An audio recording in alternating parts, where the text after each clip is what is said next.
오늘은 성경 말씀의 놀라움과 중요성이라는 주제로 말씀을 함께 나누도록 하겠습니다. 우리가 성경 말씀을 볼 때 이 성경 말씀이 놀라운 성취를 우리들에게 보여주는 것을 알 수 있습니다. 몇 가지 우리가 질문을 좀 나눠보도록 하겠는데요. 질문을 좀 여러분들에게 드리겠는데요. 요즘에 우리의 삶 가운데 일어나는 그러한 것들 한번 생각해 보시기 바랍니다. 과연 성경 말씀과 무슨 관계가 있을지. 자, 예를 들어서 지금 전 세계적으로 코로나가 아니죠. 코로나. 네. 코로나로 전 세계적으로 우리가 엄청난 격변을 겪고 있습니다. 온 세계가 큰 몸살을 앓고 있죠. 네. 자, 이게 성경 말씀에 나올까요? 네. 아마 기억하신 분들이 있으실 거예요. 네. 성경 말씀에 나옵니다. 어디 나올까요? 네. 누가복음에 보면, 네. 누가복음 21장에 보면 큰 지진이 나고 곳곳에 기근과 역병이 생기고 하늘로부터 무서운 일과 큰 징조가 나타날 것이다. 이거는 예를 들어서 뭐 기후변화라든지 지금 오존층, 우리 이 대기권의 오존층이 계속 지금 뚫려가고 있잖아요. 굉장히 앞으로 인류의 건강에 큰 해가 될 수 있는데 그런 거라든지 쓰나미라든지 하여튼 여러 가지 지금 빙하가 녹고 섬들이 육지가 지금 물에 잠기고 하는 이런 모든 것들을 다 포함하는 것입니다. 그리고 지진은 이유는 알 수 없지만 계속 늘어나고 있어요. 기근은 식량이 남아 돌고 있는데도 불구하고 우리의 불신과 우리의 미움 때문에 혹은 여러 가지 갈등 때문에 전 세계에서 지금 굶고 있는 성인들과 어린아이들이 너무나 많이 있습니다. 사실 지금 농업혁명으로 식량이 부족한 건 아니거든요. 전 세계인들에게. 한 곳에서는 음식을 버리고 한 곳에서는 굶고 이러고 있어요. 그리고 역병, 이것은 바로 코로나 사태 같은 강력한 전염병을 말합니다. 그래서 개역 개정에서는 이걸 전염병이라고 번역을 했어요. 같은 누가복음 21장 말씀이에요. 곳곳에 큰 지진과 기근과 전염병이 있겠고 또 무서운 일과 하늘로부터 큰 징조들이 있으리라. 자, 성경은 지금 이런 강력한 전염병 예언하고 있을까요? 없을까요? 네, 예언하고 있습니다. 종말에 지금 근접한 예언입니다. 자, 두 번째로 여러분들 방역 패스 우리가 지금 하고 있잖아요. 그죠? 물론 이제 뭐 상태가 좋아지면 뭐 그만할 수도 있는데 상당 기간 이제 방역 패스를 하고 있습니다. 이거 성경에 예언하고 있는 말씀이 있을까요? 연관된 말씀이 있을까요? 네. 어디 있을 것 같아요? 요한계시록이요. 네. 요한계시록 한번 보겠습니다. 요한계시록 13장 16절에 보면 또 작은 자나 큰 자나 부자나 가난한 자나 자유인이나 종이나 할 것 없이 다 그들의 오른손이나 이마에 표를 받게 하였습니다. 누군지 이 표를 가진 사람 곧 그 짐승의 이름이다. 짐승은 적그리스도를 말하거든요. 종말에 나타날 대환란 때 나타날 적그리스도를 말하는데 그 짐승의 이름이다. 그 이름을 나타내는 숫자로 표가 찍힌 사람이 아니면 아무도 팔거나 사거나 할 수 없게 하였습니다. 종말에 대환란 때 이런 일이 있게 된다는 거예요. 그래서 적그리스도 세계를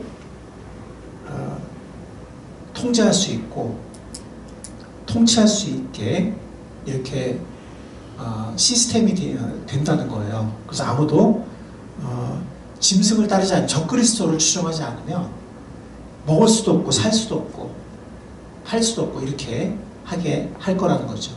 여기에 지혜가 필요합니다. 지각이 있는 사람은 그 짐승을 상징하는 숫자를 세어보십시오.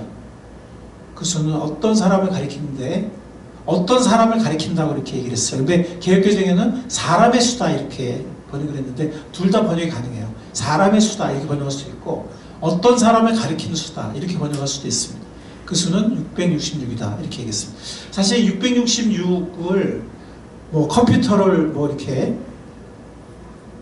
COMPUTER을 뭐 로마 숫자로 이렇게 계산하면 666이 된다라든가 뭐 네로를 또 어떻게 계산하면 또 666이 된다 뭐 이렇게 굉장히 많은 그런 얘기들이 있거든요. 한 몇 시간이 될 거예요. 666이 뭐 어떻게 푸냐에 따라서. 근데 중요한 거는 666은 7은 완전수고 하나님의 수거든요. 6은 인간의 수입니다. 그러니까 인간으로서 하나님을 대적하는 적그리스도를 상징하는 그런 수예요. 그러니까 이 자체가 뭐 이게 뭐 방역 패스라든가 이게 뭐 컴퓨터라든가 이게 무슨 뭐 생체 인식 시스템이라든가 이 자체가 그런 것이 아니고 666을 가지고 막 숫자를 가지고 막 풀고 계산하고 막 그런 건 불필요하고요.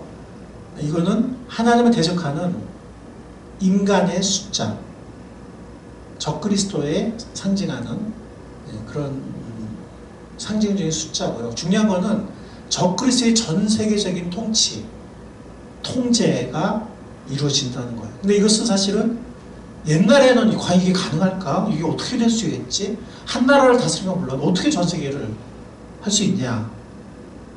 그러니까 어떻게 모든 사람들이 사고 파는 거를 다 할 수 있냐?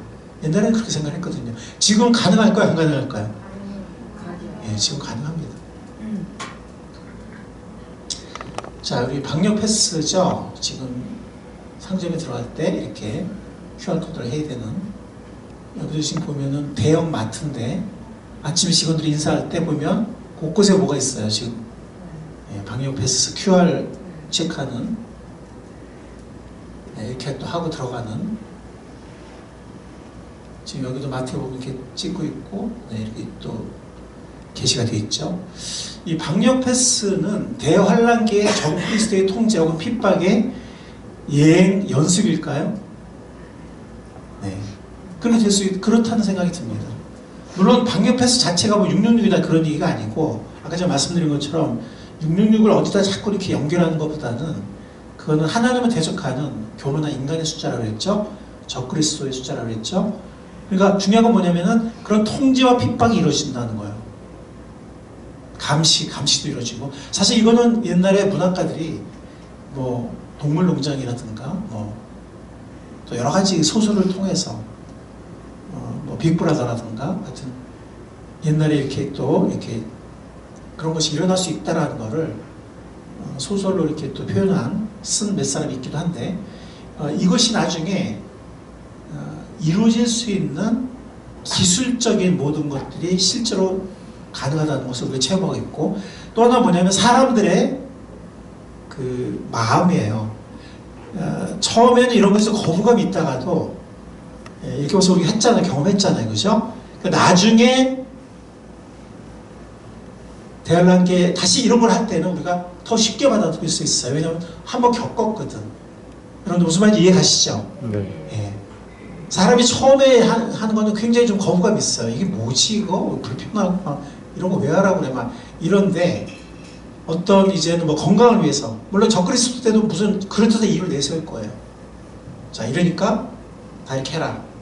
이렇게 하겠죠. 근데 벌써 우리가 이렇게 하고 겪었기 때문에 훨씬 쉽게 받아들일 거예요. 심리적인 저항선이 이제는 별로 없다는 거죠. 이미 우리 해봤기 때문에. 그래서 하나의 예행 연습이라고 볼 수 있습니다. 휴대폰을 통한 뭐 이런 위치 추적이나 또 생체 식별 기술, 이거 제가 몰랐었는데 옛날에 어떤 자매님이 이렇게 하나 보내줬는데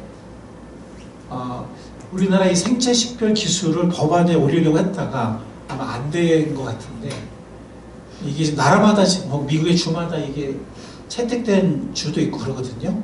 그러니까 뭐 눈에도 안 보이게 이렇게 어떤 정보를 손이나 머리나 아니면 어딘가 이렇게 딱 저장시키는 거예요. 사실 우리 보면 신용카드 자꾸 잊어버리잖아요. 그죠? 하나로 했으면 좋겠다 이런 생각이 들 때가 있죠. 그죠? 근데 하나로 또 뭐가 문제냐면 그거 잊어버리면 큰일 나잖아요. 그러니까 어떤 때는 몸 어디다가 이렇게 무슨 정보 같은 거 나에 대한 중요한 정보나 아니면 이렇게 신용카드 같은 걸 바로 쓸 수 있는, 지금 신용카드로 휴대폰에 집어넣고 막 그러잖아요. 그죠? 그 휴대폰도 또 잃어버릴 수 있어요, 없어요? 그러니까 몸 어딘가에 그냥 신용카드나 아니면 나에 대한 어떤 비밀 정보를 딱 저장할 수 있으면 얼마나 좋을까, 막 손가락이나. 예, 그래서 이미 기술은 다 이루어져 있어요. 또 미국의 일부 주에서 이렇게 테스트하고 있는 것도 있습니다. 그러니까 이런 것들도 이미 기술적으로는 다 준비되어 있거든요. 그러니까 아까 계시록 13장에서 예언한, 계시록 예언한 그 종말에 적그리스도가 출현했을 때 전 세계적인 통제, 통치, 핍박 이런 것들이 지금 기술적으로 충분히 이미 다 이루어져 있다는 거, 준비되어 있다는 거죠. 네, 이건 식당. 아까는 마트였고 이거 식당이에요. 자, 이제 세 번째는 여러분들은 이거는 우리의 피부에 안 닿아올 수도 있는데, 예루살렘에 보면, 혹시 예루살렘 가보신 분 계신가요? 한번 손 한번 들어보실래요?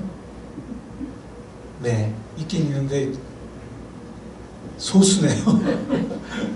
한번 가봐야 되겠죠, 그죠? 네, 우리 저기 한번 가봅시다, 언젠가. 네, 조만간. 근데 그 예루살렘에 그 성벽이 몇 개 있어요. 그 옛날에 성벽이 있고 현대 성벽이 있고 그런데, 거기 보면 예루살렘 사진을 보면 황금 사원이 이렇게 눈에 띄거든요. 황금 사원이.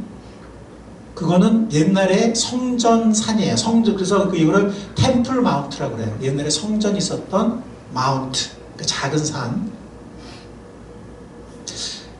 그거하고 우리랑 무슨 상관이지? 라고 생각하실 수가 있는데, 이 성전 마운트, 또 거기에 서 있는 황금 사원, 이건 이슬람 사원이에요.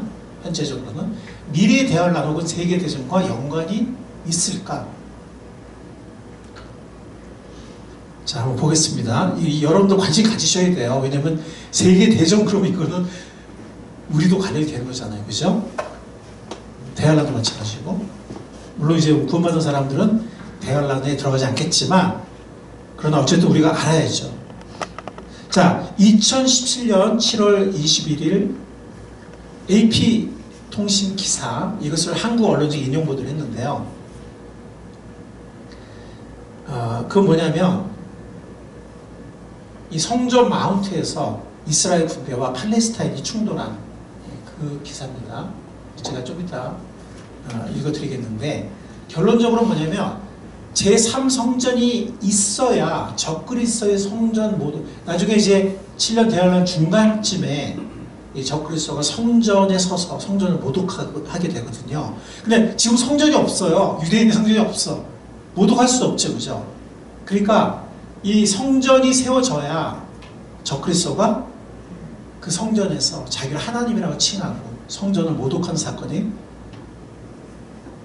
가능하게 된다는 거죠. 이루어질 수 있다는 거죠. 자, 이거는 AP통신, 이게 좀 배터리가 지금 부족한 것 같아요. 배터리가 나간 것 같아요. 거의. 여기 AP통신 보이세요? 네. 이거는 2017년 7월 21일 제가 이거 스크랩 해놓은 거예요. 우연히 보고서 이거 중요하다 그래서 제가 스크랩 해놓은 건데, 글씨가 잘 안 보실 것 같은데, 이게 AP통신 발 기사인데요. 이스라엘 경찰이 19일, 그러니까 2017년 7월 19일을 말하는 거죠.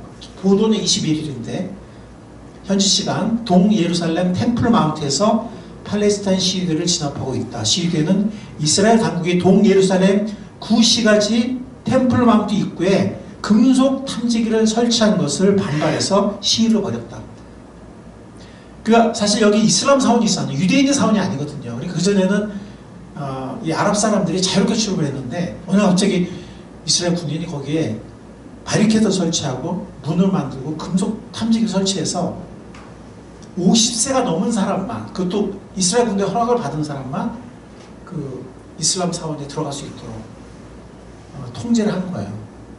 그거를 이제 이 팔레스타인 사람들이 니네가 뭔데 이걸 설치해서 우리를 못 들어가게 하냐, 반발한 시위를 벌였는데, 이날 시위로 약 37명이 부상을 입었다는 것이 AP통신의 기사예요. 이걸 한국통신이, 한국의 언론들이 인터넷으로 보도를 한 겁니다. 7월 21일 한국에서 보도를 했어요. 즉 이스라엘이 템플 마운트를 장악했다는 거죠. 자, 성경은 지금은 유대인 성전이 없지만 성전은 대환란기에 성전이 있어야 한다는 것을 말하고 있어요. 그래야 거기서 적그리스도가 본색을 드러내서 자기를 하나님이라고 칭하고 하나님을 모독하는 그런 사건이 가능하거든요. 성전이 없으면 그게 안 되거든요. 근데 지금은 성전이 없어요. 그 자리에 뭐가 있냐면 이슬람 사원이 딱 서 있단 말이에요. 데살로니가 후서 2장에 보면 3절 4절에 여러분은 아무에게도 어떤 방식으로도 속아 넘어가지 마십시오. 그날이 오기 전에 먼저 믿음을 배신하는 일이 생기고 불법 잡고 멸망의 자식이 나타날 것입니다. 이 멸망의 자식이 나타난다는 이게 바로 적그리스도거든요. 그는 신이라고 불리는 모든 것이나 예배의 대상되는 모든 것에 대항하고 그들 위로 자기를 높이는 자인데, 즉 뭐냐면 모든 신보다 자기가 더 뛰어나다 이렇게 주장한다는 거예요. 그래서 하나님의 성전에 앉아서 자기가 하나님이라고 주장할 것입니다. 자, 하나님의 성전에 앉으려면 하나님의 성전이 있어야 되잖아요. 그래야 안 그래요? 그렇죠. 다니엘서에서도 9장에 보면, 9장은 유명한 예언의 장인데 제가 좀 있으면 이제 강의할 거예요. 다니엘서 9장. 지금 우리가 다니엘서 강의를 하고 있죠. 침략하에 들어온 그 통치자는 뭇 백성과 더불어 한 일해 동안, 이 한 일해는 7년이거든요. 한 일해는 7이에요. 7. 근데 이걸 7일이라고 보기에는 이 다니엘서 예언에 도저히 맞질 않아요. 7년으로 봐야 이게 이 한일이라는 거는 다니엘서 여러 군데 나오거든요. 그리고 계시록에도 나오고. 그래서 한 일해 동안에 굳은 언약을 맺을 것이다. 그리고 한 일해의 반, 한 일해의 반이면은 7년의 반이면 얼마죠? 3년 반이면 몇 개월이죠? 암산 잘하시는 분. 우리 노영수 선배님이 여기서 연세가 좀 많은 편인데 제일 빨리 하시는데 3년 반이면은 42개월이죠. 그렇죠? 네. 42개월이 지나서 그 중간쯤 돼서 본색을 드러낸다는 거예요. 적그리스도가. 그래서 희생제사 예물 드리는 것을 금할 것이다. 성전에서 하나님을, 여호와 하나님을 제사를 드리는 금하고 그 대신에 성전의 가장 높은 곳에 흉측한 우상을 세울 것이다. 자기를 경배하고 성전을 모독하고 훼손하는 거죠. 그리고 거기에 세운 사람, 이거 적그리스도예요. 하나님의 정하신 끝날을 맞이할 때까지, 그가 종말을 맞이할 때까지 그 우상이 거기에 서 있을 것이다. 그런데 나머지 42개월 동안은 성전이 모독되고 훼손되는 거예요. 마태복음에도 그 말씀을 해요. 마태복음 24장. 오늘 우리가 마태복음 34, 35절을 읽었죠. 제가 다 읽으면 길까봐 그냥 2절만 했는데 그 앞부분에 있는 말씀이에요. 그래서 마태복음 전체에서 종말을 가장 중요하게 말하는 것은 마태복음 24장이에요. 여러분들 좀 외워놓으세요. 마태복음 몇 장이라고요? 24장. 마태복음 28장까지 있잖아요. 마태복음 24장이 복음서의 묵시록이라는 별명을 갖고 있어요. 근데 24장을 보면 거의 해당되는 누가복음도 있죠. 병행구절이, 그죠? 마가복음도 병행구절이 있는데 다 외울 수 없으니까 마태복음을 외우세요. 마태복음 24장. 복음서의 묵시록이라고 합니다. 그 한 장이. 그리고 거기 가시면 마태복음, 마가복음 몇 장이고 누가복음 몇 장이고 병행구절이 성경에 나오고 그 표시되어 있죠. 인쇄되어 있죠. 자, 이 마태복음 앞부분, 우리는 뒷부분 읽었어요. 뒷부분 뭘 읽었냐면 이 세대가 가기 전에 이 모든 일이 다 이루어질 것이다. 그리고 내 말은 천지가 없어져도 내 말은 없어지지 않을 거다. 예수님 말씀인데 그 앞부분에, 같은 24장 앞부분에 보면 같이 한번 읽어보겠습니다. 시작. 그러므로 너희는 예언자 다니엘이 말하나 황폐하게 하는 가증스러운 물건이 거룩한 곳에 서 있는 것을 보거든 읽는 사람은 깨달아라. 그때 유대에 있는 사람들은 산으로 도망하리라. 왜냐하면 이제 적그리스도가 정체를 드러내고 본격적인 통제와 통치, 핍박을 시작할 것이기 때문에 빨리 도망가라는 거예요. 즉 성전이 이렇게 훼손되고, 이 거룩한 곳은 성전이거든요. 거룩한 곳, 성전이 훼손되고 가증스러운 우상이 세워지고, 그걸 보는 순간 빨리 도망가는 거예요. 예수님이 복음서의 묵시록이라고 하는 마태복음 24장에서 하신 말씀이에요. 자, 계시록 우리가 잘 알다시피 말세를 예언하고 있는 책이죠. 계시록 11장에 보면 그러나 그 성전이 나오죠. 성전의 바깥들은 측량하지 말고 내버려두어라. 그것은 이방 사람들에게 내줬기 때문이다. 그들이 그 거룩한 도성을 예루살렘이죠. 예루살렘과 성전을 얼마 동안? 42대. 42달. 42달이면 아까 우리가 그럼 뭐예요? 몇 년 만이에요? 3년 만. 42달이면 짓밟힐 것이다. 다 이렇게 통하죠, 그죠? 예. 자, 어쨌든 그러면 성전이 있어야 돼요. 성전이 있어야 뭐 짓밟든 뭐 훼손하든 뭐 거기서 내가 하나님을 하든 뭐 할 거 아니겠어요, 그죠? 성전이 좀 없거든. 위대의 성전이 없어요. 거기에 뭐가 있다고요? 이슬람 사원이 서 있어요. 지금 성전 자리에는 이슬람 사원, 이걸 황금 사원이라고 해요. 왜냐면 황금빛 찬란한 그런 이슬람 사원이에요. 진짜 황금이라는 말도 있어요. 예루살렘 사진 보면 딱 눈에 띄거든요. 근데 그 바위, 그 사원 안에는 큰 바위가 있다고 하는데, 그 바위가 바로 아브라함이 이삭을 드렸던 바위다. 이런 전승이 내려오고 있어요. 그래서 바위 사원이라고도 해요. 자, 이거는 유대 입장에서 뭐냐면, 옛날에 솔로몬 성전에 있었던 자리에 지금 뭐가 서 있다고요? 이슬람의 사원이 서 있어요. 근데 이슬람 사람들이 굉장히 중요해요. 왜냐면 제3의 성지야, 이슬람 사람들에게. 왜? 마호메트가 거기서 승천했다고 해요.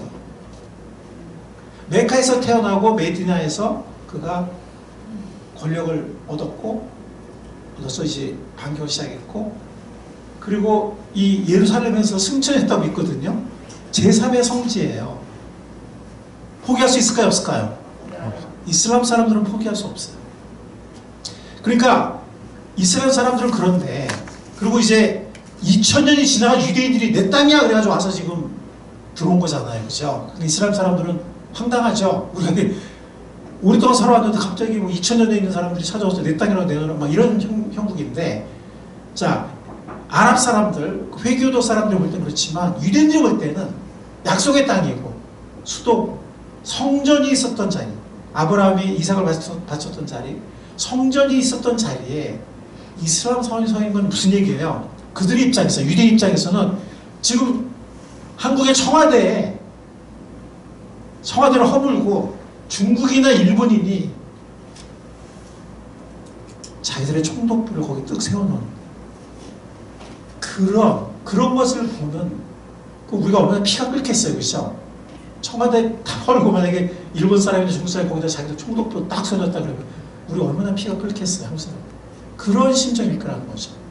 자기들의 약속의 땅, 성전이 있었던 자리에 이슬람 사원이 딱 서 있으니까. 유대인들은 소원이 뭘까요? 거기에 반드시 그들의 성전을 세우려고 합니다. 왜냐하면 에스겔서라든지 성경 여러 군데 보면, 이사야서 후반부라든지 이런 데 보면 유대인들은 나중에 종말에도 그들의 예배를 드려요. 그들의 제사를 드려요, 성전에서. 자, 그런데 지금 이 자리에 지금 이슬람 사람이 서 있는데 이거 지금 얼마나 그 사람들이 끓겠어요, 마음이. 여기 그걸 허물고 그들의 성전을 다시 세우려고 할 거라는 거죠. 자, 이게 예루살렘의 사진이에요. 물론 예루살렘은 조금 더 커요. 이렇게 큰데 이제 이게 거의 그래도 나와요. 왜냐면 이게 안 나오네. 저 위에 보면 이 성이 이렇게 꺾어진 게 보이시나요? 저 위에, 오른쪽 위에. 잘 안 보이세요? 자, 이제 오른쪽으로 이렇게 쭉 가죠. 이렇게 성이 가죠, 그죠? 저 끝에 가서 살짝 꺾어지죠. 이렇게 꺾어져 쭉 가죠, 그죠? 네. 근데 이게 지금 거리로는 요 사이가 멀어요. 근데 이렇게 찍다 보니까 이 성전 마운트가 크게 보이고 저쪽에 시가지 좀 작게 보이는데 사실은 요 거리는 짧고 저쪽 뒤에 시가지 거리는 굉장히 멀어요.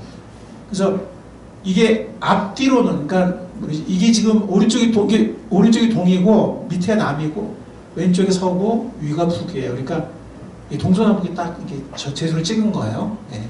우리가 이 아래가 남쪽이에요. 오른쪽이 동쪽이고, 동쪽에 이제 감람산이, 사진이 안 나왔지만 감람산이 있고, 저쪽 왼쪽은 서쪽이고 위는 북쪽인데, 저 뒤에서 성벽에 돌아가는 게 살짝 보여요. 그리고 이 왼쪽으로는 조금 더 시가지가 있어요. 시가지가 있는데 어쨌든 여기가 지금 템플 마운트고 유대인의 성전이 있던 자리예요. 자, 지금 황금색이 보여요, 안 보여요? 네, 이게 황금사원이에요. 이슬람의 제3의 성지인 황금사원입니다. 자, 예수님 당시에 예루살렘이에요. 여러분들 글씨가 잘 안 보이시죠? 지금 이게 안 나와서 좀 애매한데. 자, 여기 빨간 거 보이세요? 빨간 거. 예, 약간 주황색으로 이렇게 좀 제가 이렇게 칠해놨죠, 그죠? 네. 요게 현대의 성벽이에요. 오늘날의 성벽. 아까 사진에 나왔다. 오늘날의 성벽입니다. 그런데 예루살렘, 예수님 당시에는 헤롯의 여러 그 왕들이, 후손의 왕들이 있어요. 위에도 확장하고 밑에도 확장하고 막 이렇게 했거든요. 했는데 이 주황색으로 보이는 부분이 오늘날의 아까 우리 사진을 봤던 현대의 성벽 자리예요. 자, 잘 보세요. 여기 지금 뭐가 있죠? 여기. 잘 안 보이세요? 이거 성전이에요, 성전. 아, 진짜 너무 이거 안 보이네요. 이게 성전이에요. 그 직사각형 보이죠? 네, 거기 성전입니다. 성전, 예수님 당시 성전 자리. 그 여기 보면 뭐 자세히 안 보시지만 요쯤에서 예수님이 십자가에 달리시거든요. 이게 지금 안 나오지 안타깝네. 자, 그런데 잘 보세요. 요거 현대 예루살렘이에요. 현대 예루살렘. 제가 이제 일부러 자리를 비슷하게 맞췄는데 지금 현대 예루살렘 여기 노란 거 가운데 보이세요? 네. 여기 황금사원이에요. 자, 제가 다시 전인 거를 몇 번 맞춰볼게요. 이게 전 거예요. 여기 전 거예요. 자, 이 전에 이 주황색 자리가 현대의 성벽이라고 그랬죠? 요게 현대의 성벽이거든요. 지금 거의 비슷하죠, 그죠? 주황색이랑 이거랑 비슷하죠, 그죠? 비슷한 게 하나 똑같죠, 그죠? 근데 요 성전이 있던 자리 요거 예수님 당시에 성전이 있던 자리에 지금 뭐가 있는지 보세요.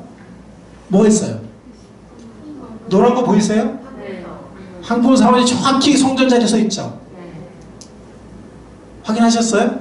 정확히 요 주황색이 현대 성벽이라고 했잖아요. 요게 현대 성벽이 똑같단 말이에요. 그리고 예루살렘 예수님 당시 성전이 직사각형 서 있었어요.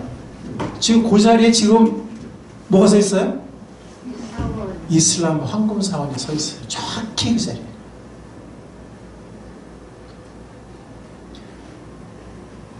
이걸 바위돔이라고도 하고 황금사원이라고도 하는데,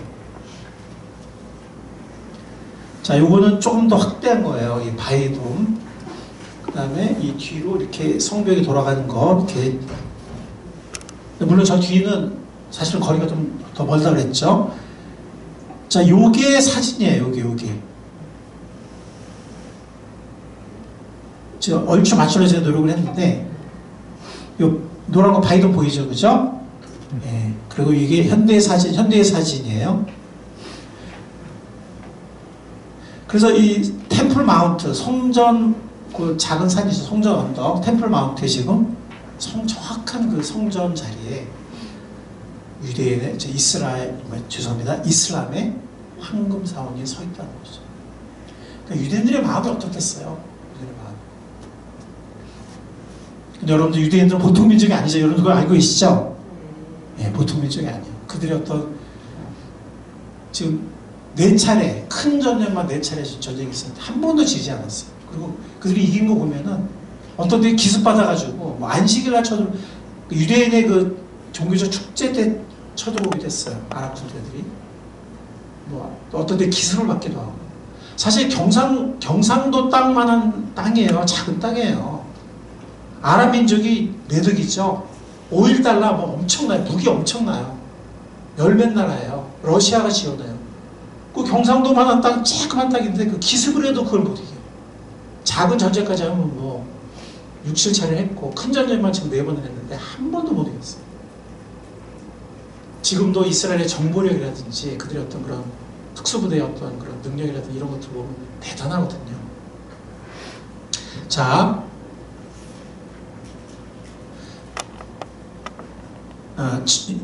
근데 사실은 이 템플 마운트가 유대인의 그 수중에 있지 않았어요.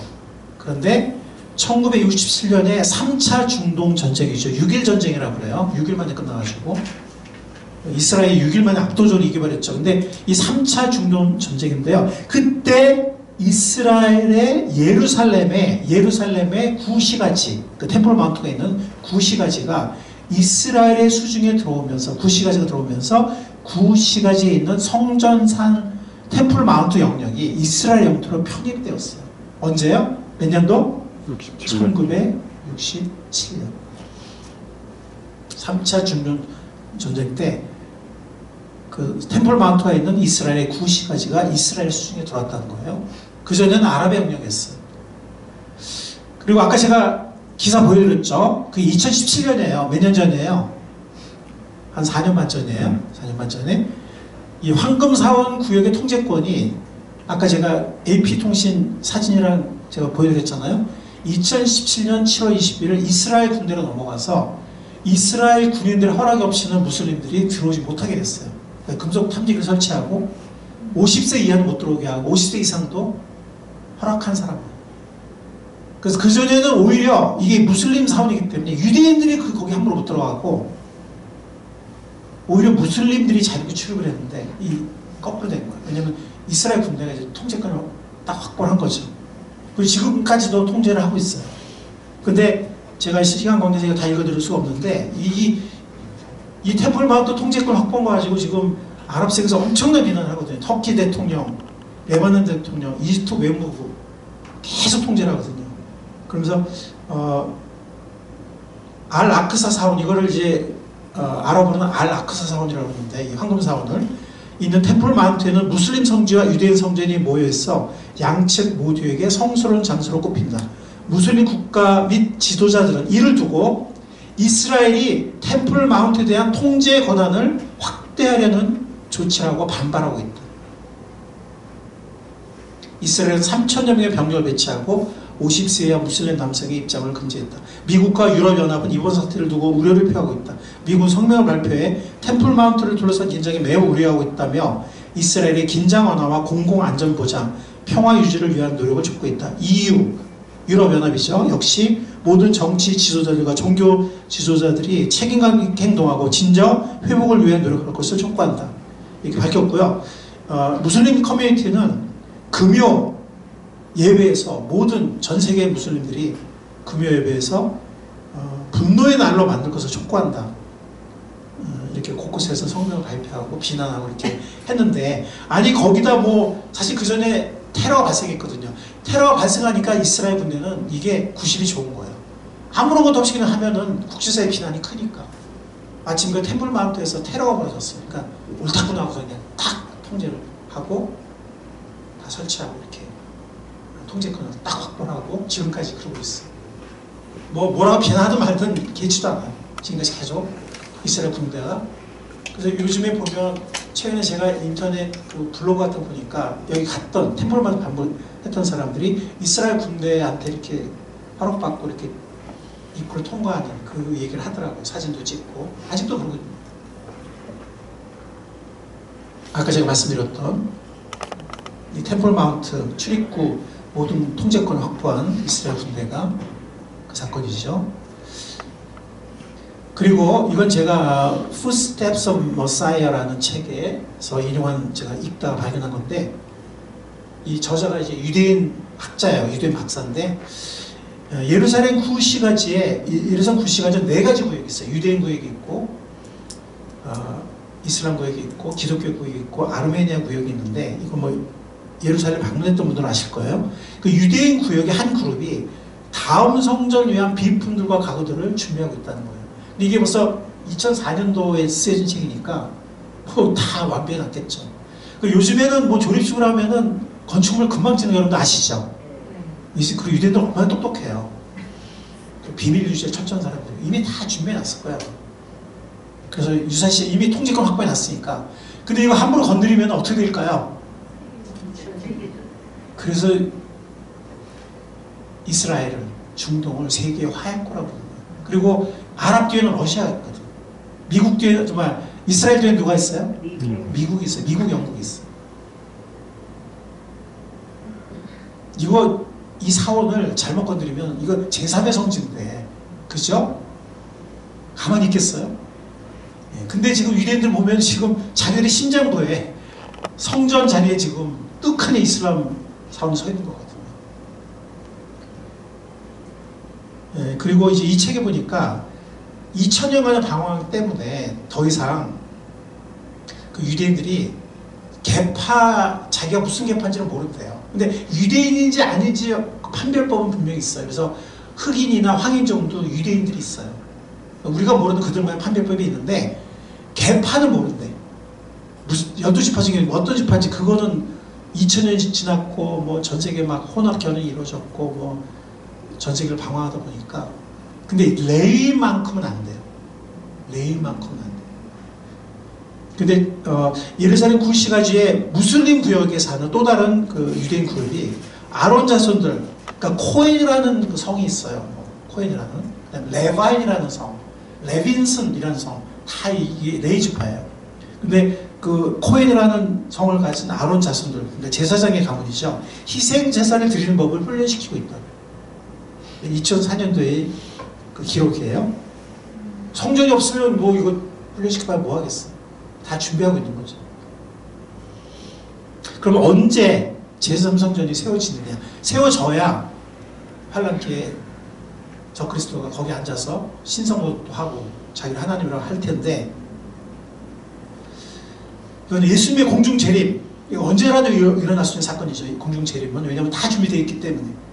성도들이 휴거되고 7년 대환란이 시작되는데 7년 대환란의 중간 이전, 즉 전반부죠. 전반부의 끝부분, 그 중간이 가까워, 정확히 언제인지 모르지만 그 7년 대환의 3년 반 전반부 중에서 약간 후반부 부분에 세워질 가능성이 매우 큰 것으로 다수의 학자들이 보고 있습니다. 저도 그런 생각이 들고요. 만약에 제3성이 세워지면 그 말은 뭐예요? 이슬람 사원을 허물었다는 얘기죠. 근데 어떤 사람들은 뭐 그거 놔두고서 반발이 심하니까 그 공간이 아까 좀 있잖아요. 옆에 세울 거다 이런 이론도 있고 하는데 그게 말이 안 되는 게 뭐냐면 이슬람의 그 성지는 그 사원만이 아니에요. 그것을 그 템플 마운트 전체 거기서 마호메트가 사역을 했고 승천했기 때문에 그걸 기념하기 위해서 사원을 세운 것이 그 사원만 거룩한 게 아니에요. 그 사람들 볼 때는. 그러니까 옆에 세우나 부수고 세우나 그들은 받아들일 수 없는 건 마찬가지예요. 세워지면 이거는 세계적인 큰 전쟁이 일어날 가능성이 있는데 에스겔서 37, 38장 읽을 시간이 없지만 여러분들이 굉장히 유명한 장이거든요. 에스겔서 37, 38 여기서 북방 세력들이 연합군이 평화롭게 사는 세상 중앙에 거하는 백성, 여러분들 중동 지방이 전 세계 대륙의 무게 중심이에요. 아시는 분들 아시겠지만 팔레스타인이 전 세계 그 대륙의 무게 중심이에요. 근데 세상 중앙에 거하는데 평화롭게 거하는 백성을 불시에 침략한다고 그랬어요. 에스겔서 17장에 보면 세상 중앙에 거하는 백성은 이스라엘 민족이고, 근데 이스라엘 민족은 지금도 평화롭게 거하지 못해요. 언제 테러가 일어날지 모르고 언제 침략할지 모르니까.